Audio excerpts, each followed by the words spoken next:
교실 창문을 쫙 열고 내려다보면은 그 신포동의 쌍쌍 나이트 클럽이라고 그 네온쌍이 쫙 올라갔다가 쫙 내려갔다 그게 보여요. 내가 진짜 이 시험만 끝나봐라. 막 저기를 가겠다. 네, 그래서 거기를 정말 30일 만글을 채웠습니다.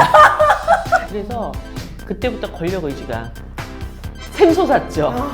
우리가 미처 몰랐던 정치인의 디테일한 매력을 그대로 보여드리는 방송. 오늘은 제가 한 정치인하고 식사를 나누면서 여러 가지 얘기를 나누는 자리를 여러분께 그대로 보여드리려고 해요. 안녕하세요. 안녕하세요. 네, 반갑습니다. 오랜만이에요. 일부러 노란색으로 했어요. 네, 좋아요. 여기가 채식 식당인데 네. 이게 자연 그대로의 맛을 기본을 지키면서 기본을 지키면서 하시는 MSG는 안 치는 정치를 할 것 같은 이미지. 조금만 치면 안 될까? 조금 인간이니까 MSG가 그렇게 해놓은 건 아니니까. 잘 먹겠습니다. 아주 이렇게 대접받는 느낌.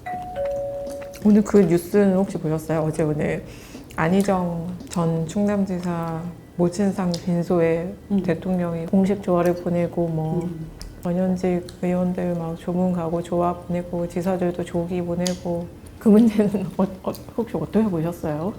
이제 자식이 부모를 잃은 그 마음 100번을 위로받아야 되고 또 위로해줘야 되는 일이라고 생각을 해요.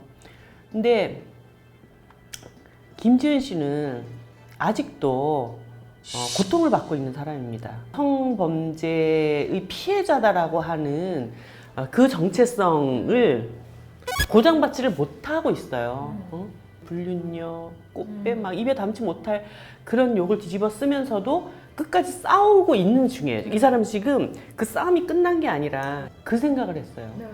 저 사람은 법의 심판은 받았지만 역사적으로는 그런 평가를 받지 않을 수도 있구나. 그러면 우리는 또다시 이야기할 수 있을까? 우리가 겪고 있는 현실을?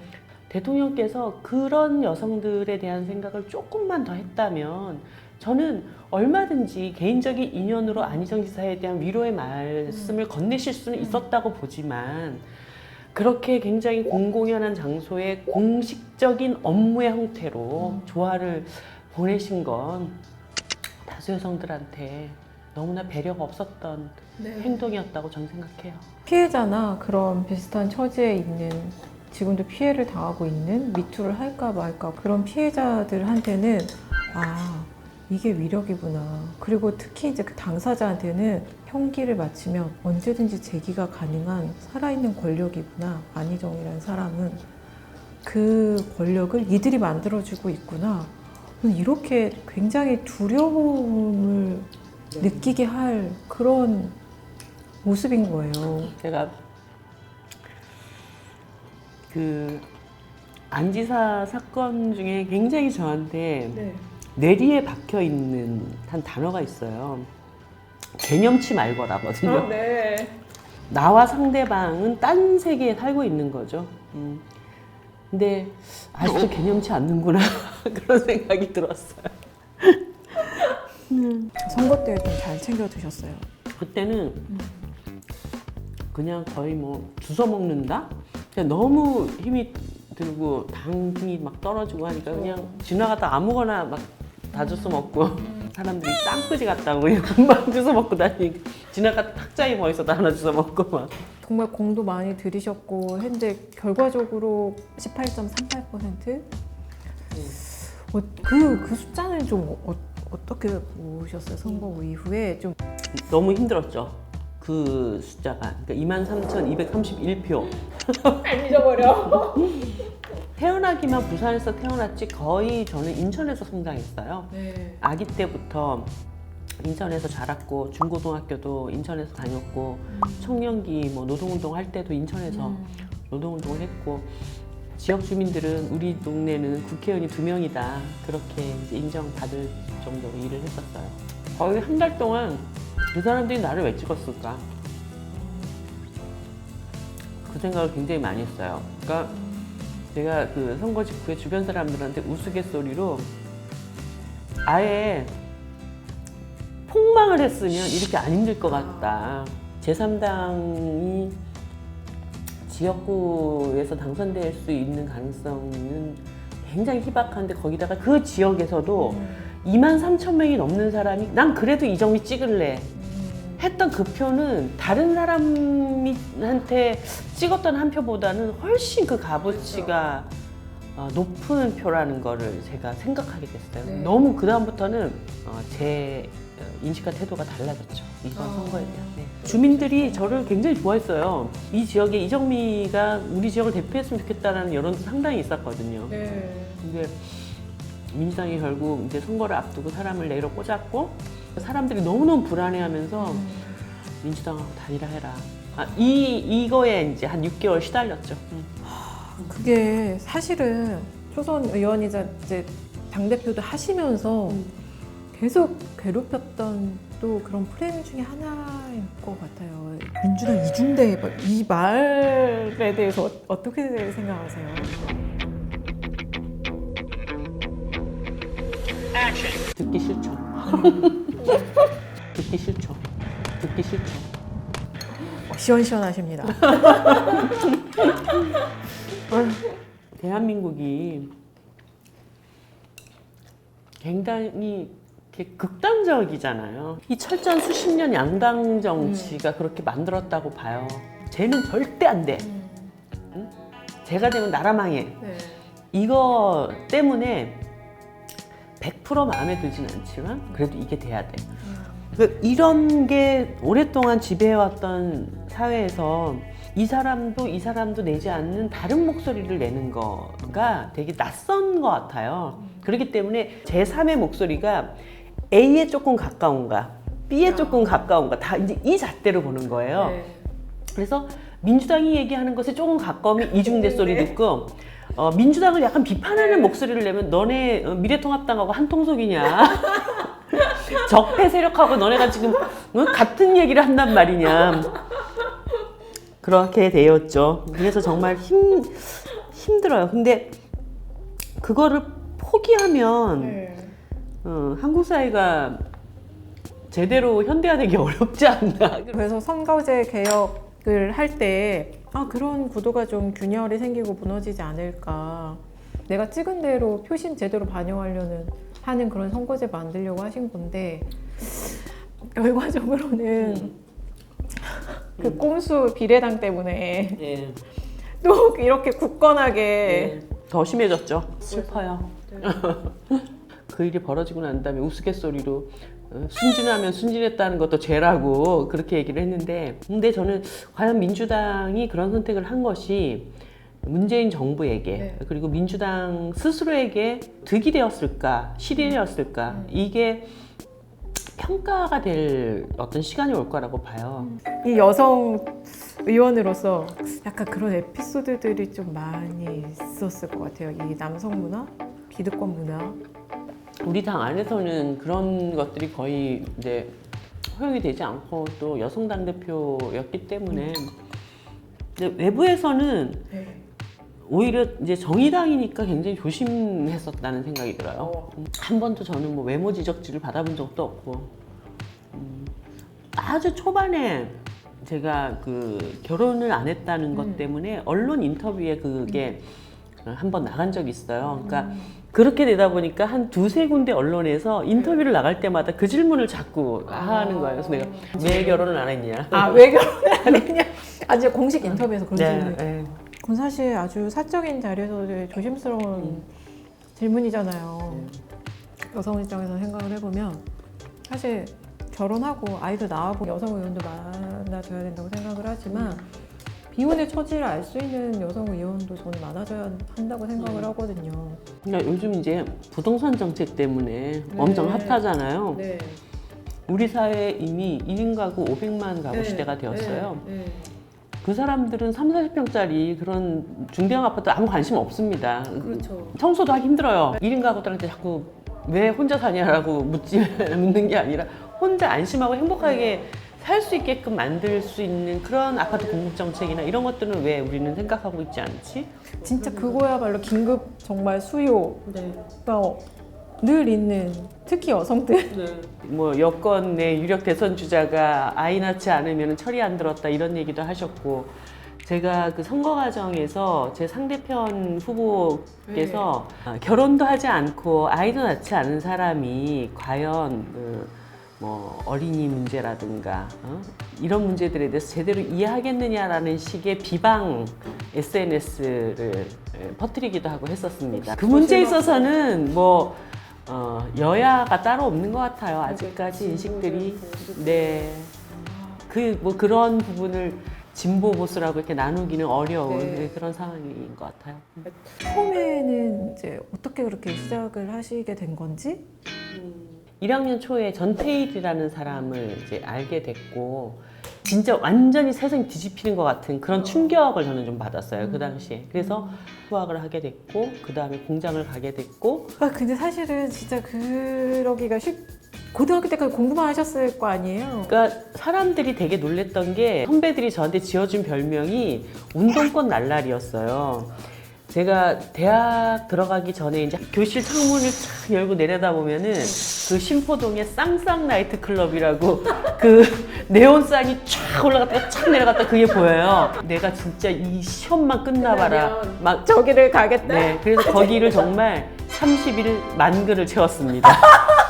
그리고 이제 대학 갈 때 전체 학교를 통틀어가지고 화장하고 다니는 여학생이 몇 명 안 됐어요. 근데 화장하고 귀걸이하고 막 그러고 이제 다니던 애가 어느 날 갑자기 가가지고 운동권이 돼 있으니까 우리 반 애들이 막 저 말리러 다니고 야 왜 이래 정신 차려 막 그런 상태가 됐어요. 시작을 하면 끝장을 보는 성격이신가 봐요. 왜냐하면 끝까지 관두고 내가 뭔가 이제 노동계 현실을 바꾸는 일을 해야겠다 본격적으로. 그래서 위장 취업하고 이러기는 이제 학교를 그만둔 결정적인 계기는 저의 선택이 아니라 엄마의 선택이었어요. 우리 엄마도 저도 이렇게 지지부진한 거를 싫어해요. 근데 제가 대학교 1학년 여름방학 때 소위 가투라는 게 있습니다. 거리에서 시위를 하다가 잡혀가서 구류를 살았어요. 집이 이제 발칵 뒤집혔죠. 구류 살고 나와서 엄마가 한 3일 동안 제 팔목을 꼭 잡고 잤어요. 어디 도망갈까봐. 3일째 되던 날 저를 마루에 앉혀놓고 학교를 계속 다닐래 데모를 계속 할래 둘 중에 하나를 택해라. 네 인생 방향 정해놓고 계속 이 짓 할 거면 학교를 다닐 이유가 없다. 뭔가 하려면 그건 진지하게 해라 그 말씀이시는 거죠? 아니죠. 진지하게 해라가 아니라 너는 이걸 해서는 안 된다는 경고이기도 했고 근데 제가 그 자리에서 데모하는 거를 제가 그만둘 수는 없습니다. 이렇게 딱 얘기를 한 거예요. 그랬더니 우리 엄마가 그래? 알았어. 그럼 이제 학교를 그만두는 걸로 그렇게 하자 하고 끝난 거예요. 어머니가 다시 생각해보지 않을 그런 얘기 안 하시고 우리 엄마도 나한테 놀랐고 나도 우리 엄마한테 놀란 거예요. 그래서 학교를 휴학을 1년 동안 했다가 엄마한테 구차한 얘기 하기 싫어가지고 학교를 그만두고 공장을 갔죠. 그 공장도 이제 인천에 있는 구대학 만드는. 공장 생활은 어떠셨어요? 제 인생에 굉장히 중요한 한 대목이 있었어요. 그때 충청도에서 10대 소녀 자매가 같이 입사를 했어요. 근데 그때가 좀 겨울 추운 날이었는데 애들이 이제 돈 벌러 한마디로 올라온 거야. 집안 먹여 살리려고. 근데 그 추운 겨울에 아시죠? 가을에 혹겹 잠바. 그거를 입고 애들이 올라온 거예요. 그래서 근데 이제 한 달을 일을 하고 그때 돈으로 제 생각에 10만 원이 조금 안 됐던 것 같아요. 월급이. 애들하고 이제 뭐 떡볶이나 같이 먹으려고 막 찾는데 저쪽 구석에 처박혀가지고 둘이서 서로 끌어안고 막 울고 있는 거예요. 그래가지고 야 니네 왜 그러냐 그랬더니 집에다가 뭐 동생 학비 보내고 뭐 보내고 그랬더니 둘이 번 돈 월급 봉투가 빵원이 된 거예요. 그러니까 잠바라도 하나 사 입고 싶었는데 그러지 못하니까 5년이니까 35년이 됐잖아요. 그런데도 그 장면이 지금도 잊혀지지가 않아요. 그래서 그때 그 생각에서 야 진짜 사람이 이렇게 살아서는 안 되는 거 아닌가. 그래서 아마 제가 오랜 기간 동안 이렇게 제가 가고자 했던 길이 힘들어도 좀 한눈 파지지 않고 오게 됐지 않았을까 하는 생각이 들어요. 또 정치를 하시면서도 좀 많이 좀 바뀌었을 수도 있을 것 같거든요. 정치의 의미. 권력이 얼마나 중요한가를 점점 더 깨닫고 배워가고 있어요. 제가 국회의원이 되고 나서 처음 맞닥뜨렸던 사람들 중에 하나가 그 이랜드에서 아르바이트 하던 청년이 자기가 부당하게 임금을 받고 있다는 제보가 있었어요. 출근 전 30분 전부터 대기를 시키고 퇴근 시간이 끝났는데 정리를 시키고 이런 일들이 있었던 거죠. 사실 그거는 다 임금으로 지급이 되어야 하는 일들인데 그런 거를 하나도 지급받고 있지 못하다라는. 그래서 제가 매장들 한 6개 정도를 미리 샘플링을 해봤어요. 그랬더니 다 그렇게 운영을 하고 있더라고요.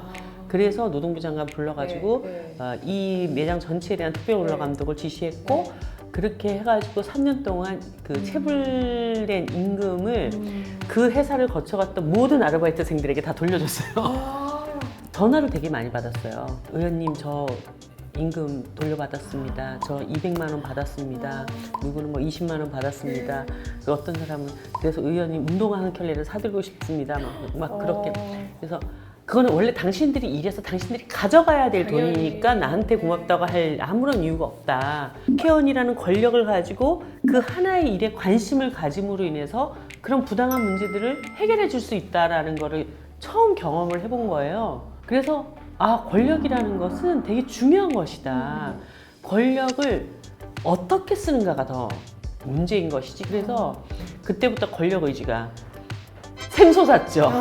어떻게 보면 지금 300명 국회의원 중에는 권력을 가진 집단의 민원을 더 중요하게, 더 시급하게 생각하고 움직이는 의원들이 많기 때문에 국민들이 정치를 불신하고 혐오하고 이렇게 되는 것 같거든요. 그러면 뭔가 취약계층, 소수층, 약자층을 대변하는 의원들이 많아져야 되는 게 정말 분명한 사실 같아요. 왜냐하면 우리 국민의 80%는 기득권이 아닌 일반 서민인 거잖아요. 정의당에 찾아오는 분들을 맞닥뜨리면 항상 그 생각을 해요. 저분이 정의당까지 오는 이 시간까지 어떤 일이 있었을까를 생각해봐요. 사실 정의당이 힘이 센 정당이라고 생각하는 사람은 아무도 없거든요. 그리고 여기까지 왔을 때는 이미 힘이 있고 해결해 줄 만한 권력이 있는 데는 한 번씩은 다 두들겨 보는 겁니다.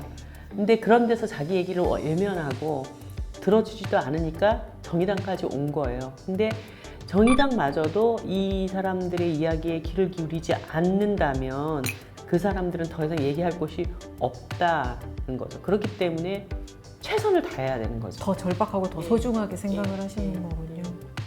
그렇게 생각하고 일했어요. 앞으로의 그 행보도 그런 정치의 의미를 생각해 봤을 때 길이 분명할 것 같은데 사실 저한테 굉장히 깊은 질문을 던져봤어요. 과연 대한민국 사회에 정의당 같은 정당이 꼭 필요해? 꼭 이거야 되겠어? 어떤 결론 얻으셨나요?